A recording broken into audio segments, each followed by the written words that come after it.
What is happening, guys? Welcome to the War Table Entertainment and Gaming Network. I am your host, Caleb Ryan. Please like and subscribe. In this channel, you will experience an intensive investigation into the realm of entertainment and gaming. Like and subscribe, for this journey can't be done by one, but many. So get going and liking and subscribing. So let's get into what we have today.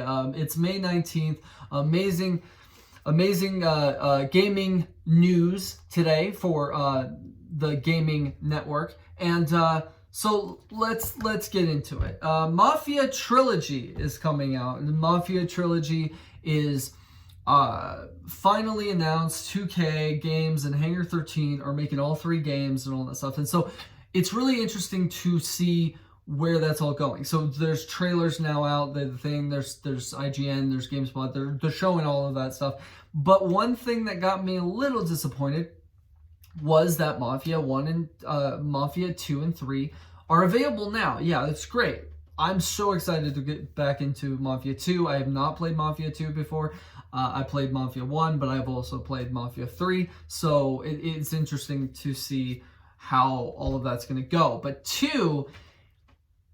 2's an HD remaster, and 3's an HD remaster. Now, I get it. Awesome, let's do 4K graphics, let's do all of that stuff, but it's not what I really expected. What I really wanted was either a new Mafia game, or try to help with making Mafia 2 good, or Mafia 3. Mafia 3 is okay because Mafia 3 was out sooner than later, so it doesn't need to be graphically fixed.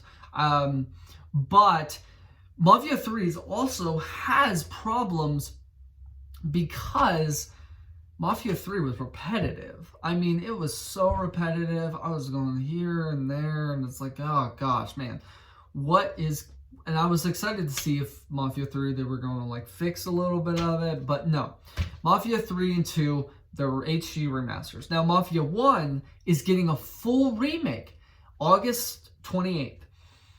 That's interesting. It's very interesting to see 2K Games and Hangar 13 going into Mafia 1 and saying, hey, well, let's remake it. Let's complete with the new game engine, updated script, and new cutscenes. Interesting. That's fun. That's great. Why? I understand that you want to remake one of my favorite games and all that stuff, but if you remake it with new cutscenes and all that stuff, why aren't you doing it to Mafia 2 and 3? I can wait. Can you all wait?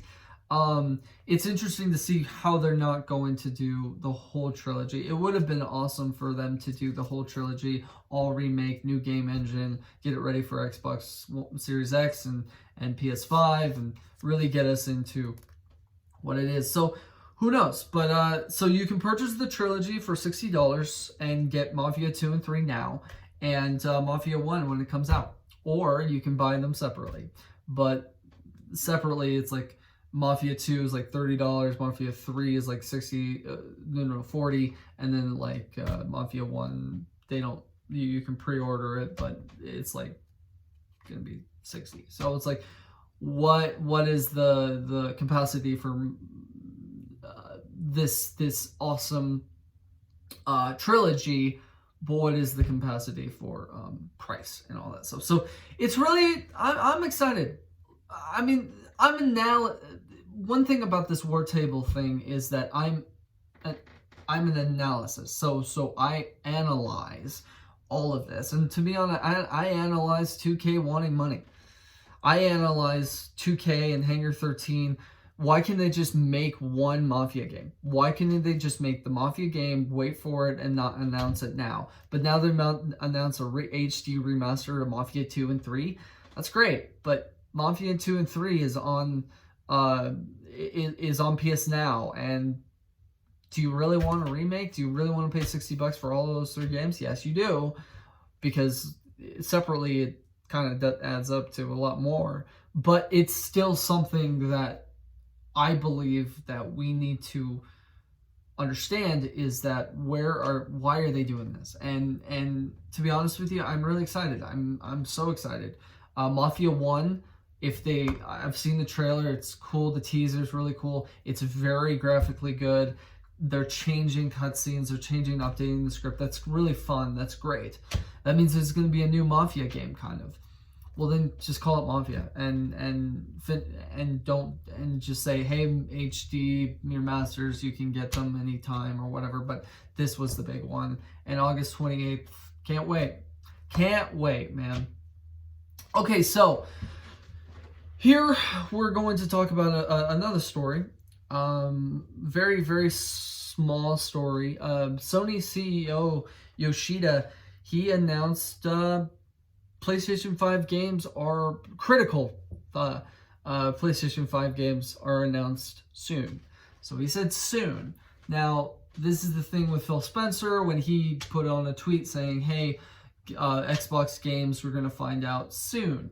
Well, we found out like a couple weeks after. So is this a start of, hey, we are going to have that June event that people keep saying about? Is it going to happen in June? Is it going to happen somewhere else? Also, a really, really awesome thing for Jim Ryan. He now is the Senior Executive Vice President of Sony Corporation also. So he was the president of Sony Interactive Entertainment, but then he also is now Senior Executive Vice President of Sony Corporation. That's pretty good. Good job, Jim Ryan. Awesome. Anyway, so now let's get into another one. Jordan Aleman from IGN wrote, developer Mike Bithell, one of the John Wick Hex people, said the DualSense has some pretty cool haptic techniques and sound. So if you go into the article, I'm not going to go into the article, but if you go into the article, you talk about, he talks about how the DualSense and raindrops, and you can actually feel raindrops. So this is interesting, and as my analysis says, it's very interesting to see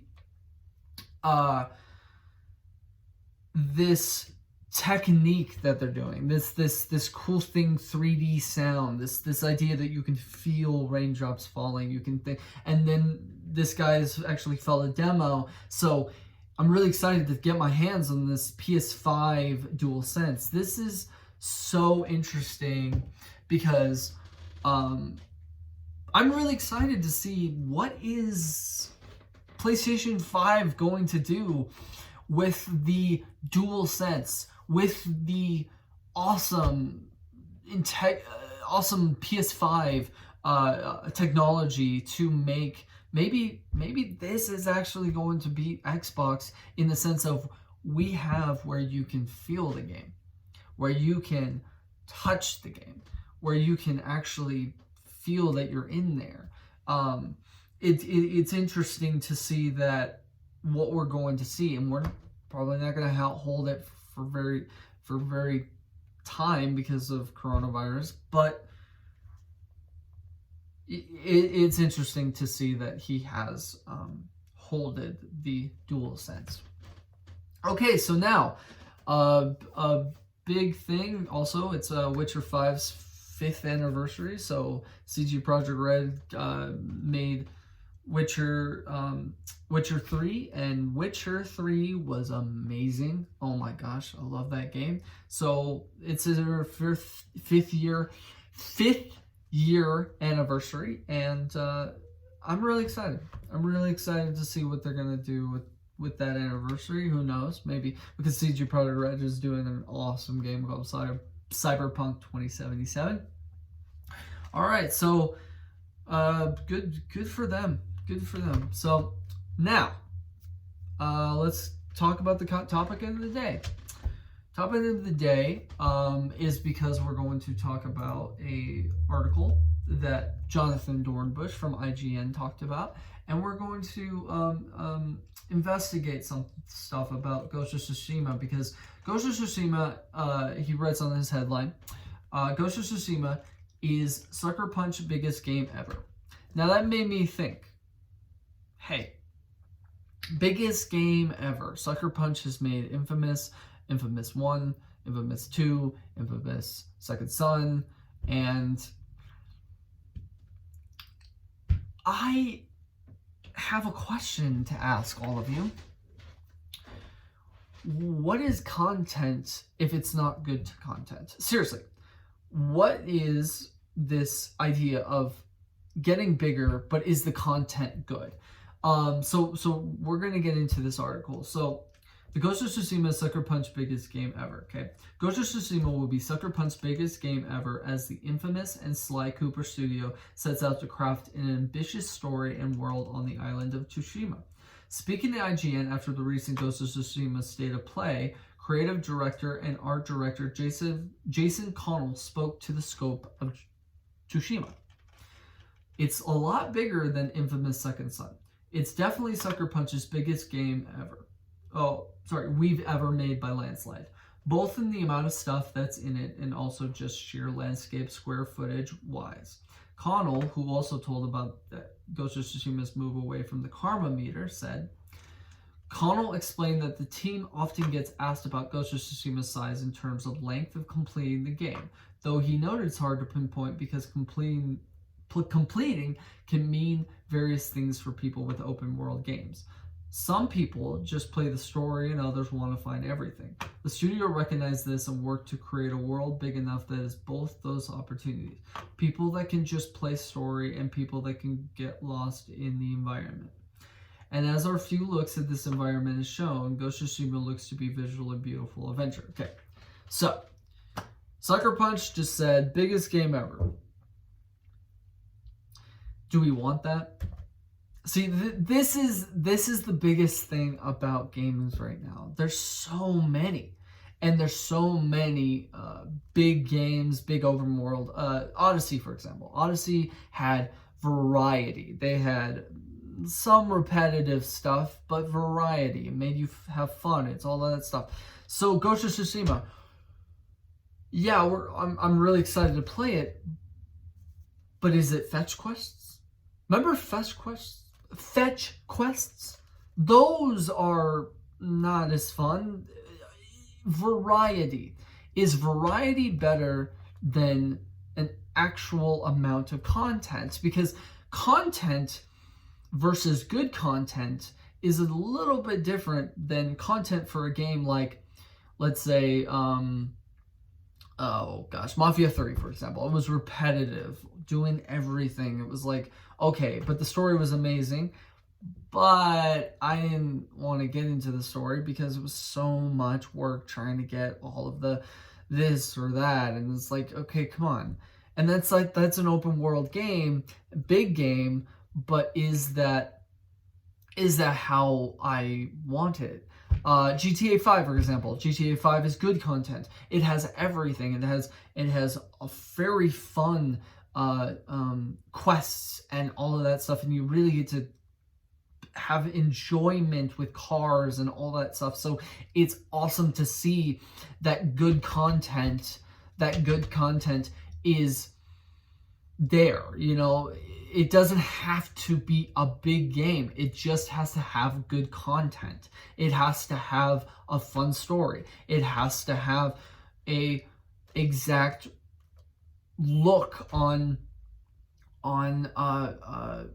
a good quests. Like, for instance, Witcher 3, this is where we're talking about. This is also the 5th anniversary. Witcher 3 had a lot of content. But they all had a reason to be there. Every moral story, every side quest, every monster you kill, everything keeps you going to who Witcher is. There you go. Like, that's how you make a good game and make a big game. Because if Ghost of Tsushima is just fetch quests, and I go help this person, and they go help me, and then I go help them, and it's like, where do we stop from there? CD Projekt Red, that's the one I really love about their quests, because is Cyberpunk going to be that kind of big, but also have so many quests of just storylines and all of that? That's one thing that I love. So what is the difference between content and good content? Content is just thrown away content that's just like, okay, we're going to put this, this, and this to make the game bigger. Or good content where they make it bigger, but it's synergy. It syncs with everything else. It works with every story point. I mean, if you look at PS5, or no, sorry, if you look at Last of Us Part 2, Last of Us is a story that was linear, very linear. Last of Us Part 2 is going to have big areas, but be linear. That's what they're making. Naughty Dog is making those games because that's what they believe in. They make this content, and I mean, yes, we could argue that Last of Us Part 2, why do we need another Part 2? But we know that Naughty Dog is going to make a good story and good content. It doesn't make you go for 24 hours trying to find a certain thing because of a fetch quest or whatever, or going across the map and find this little trinket, and then that trinket doesn't work with the story. I like games that work together in making a synergized story. Like, hey, I'm doing this because of the story. I'm doing this because I need a side quest, but let's us all bring this. Like Witcher 3, for example. Witcher 3 had these choices and these things. But what is Ghost of Tsushima going to do? And it's going to be interesting to see how they're going to go. But even they say, we've learned a lot, learned a ton, and we've just built on tech, and we have amazing technical rendering gurus at Sucker Punch. Connell said, they've managed to pull out every little ounce of performance that we could have our dreams of making this game. You can see pretty far in the game as we show off that it's not some fabricated thing with hacks. You just get down for the mountain and go to those places. It's stunning, and when they've been able to pull off for us from the technical perspective. He continued, noting the combined work of many different teams. That work has gone into producing ambitious islands. Okay. When it comes to some of the biomes and places that you go, it's so long ago, there's not a perfect map of forestry of what was there. Connell said, noting Sucker Punch's similar approach with Second Son to capture the essence of Seattle without necessarily recreating it building by building. One of the biggest aspects in creating this open, engaging space involved making the many areas of Tsushima artistically unique. See, so they're seeing it. They're really seeing that maybe this doesn't work with this and this. Connell didn't offer an exact number of the distinct regions, but counted the giant fields showcased a bamboo forest, the swamp-like area, and more among Tsushima biomes. So they're making a lot of biomes. Where is that all going to work out with this story? I hope it really works to the journey of this island and the journey that you're making with Jin and the journey of being a samurai and the ghost. One thing that really gets me is this content that I buy. What is the worth of it?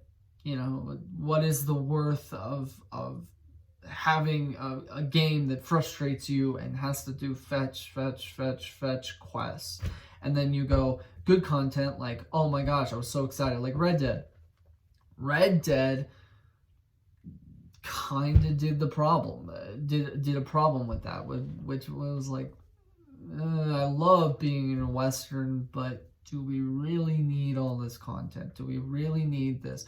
It was kind of going way out there, and then we don't need a prequel, a prequel after. You do with Arthur Morgan, like, it's just too much. And is a game too much now? Is 60 hours better than maybe 120 hours? I don't think so. I think it'd be fun to play a big 120-hour RPG. Not all the time. Like, for instance, Odyssey. Big game. Finally beat it. Finally beat the Atlantis DLC, but finally beat all of that stuff. Great. Awesome. What now? Like, Odyssey now, Assassin's Creed Valhalla, for example. Assassin's Creed Valhalla, hopefully their map isn't big. Hopefully their map isn't that big that hopefully has content that works for it, because these season passes and all that stuff, why would we want to go back? If we love the game, we go back. If we don't love the game, we don't go back. That's how it works. I mean, am I wrong? I'm going to ask that question today. Tell me your response to good content versus good content, and really say something about it. Like and subscribe, please. I'm really really excited to see how this podcast is going. Really, it's just me talking about and also investigating this entertainment and gaming network, investigating games and all that stuff. Today was a very interesting day, and I thought I wasn't going to do it today, but I did, because I wasn't feeling well and all that stuff, but I did, and here you go. Please do not leave any comments that say anything about my energy. I'm sorry about my energy. It was a little bit of a little slag, but I'm really excited to talk to you about this stuff, and really excited to start this podcast, keep doing this podcast. I'm going to do it all the time. I'm going to do it until I get subscribers, and until I get views, and I'm going to do it. This is my favorite thing to do, and hopefully I can probably work in a company and do this for a company or something, but this is what I want to do, and I'm not going to stop. So thank you so much, guys. I am Caleb Ryan, and this was your War Table Gaming podcast. Have a great day, guys.